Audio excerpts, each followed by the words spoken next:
The heavy flooding we saw created an unexpected mess in South Texas and even led to the temporary closure of a major international port. Hundreds of buoys used to deter river crossings by the Trump administration cascaded down the Rio Grande from Eagle Pass to Laredo. Joining us now to talk more about her reporting into how all of this happened is Sandra Sanchez from our partners at Border Report. Sandra, welcome back to the show and thanks for being with us today.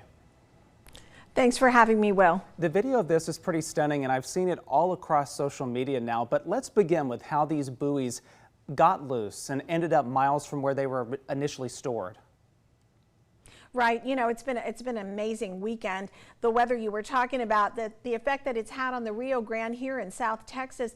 What U.S. Customs and Border Protection tells me is that these buoys, and these are the cylindrical federal buoys, were not yet installed. I'm told that they were being staged in 3 different places way upriver. One of the places is Quemado, a very small town north of Eagle Pass, about 20 miles. And then at Shelby Park in Eagle Pass, there were over 650 of these buoys that the contractor had put in the park, and the rains came and the river rose and the buoys weren't moved. I was told also by a resident there, America Garcia Graywall of the Frontera Federation, that the city council just the week before had voted not to lease that public city park to the contractor to allow them to keep the buoys there, and they were told that they had to remove them, but they didn't. So when the rains came and the water rose and they didn't get the buoys moved to higher ground, enough of them in time, they started to float away.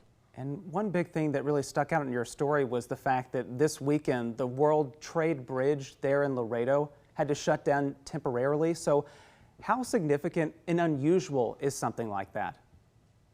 Extremely costly to our economics, our region, our overall cross-border trade. The World Trade Bridge did reopen today. It is the nation's largest inland port. It's the largest port on the entire southwest border. About 15,000 to 20,000 vehicles a day cross over this bridge to and from Mexico, and about $1 billion worth of trade is brought across this bridge. Now, Laredo Mayor Victor Trevino said that of all the days to close it, Sunday was the least impactful, but we are certainly going to see an economic impact pretty soon from those numbers and those closures. Of course, I know you'll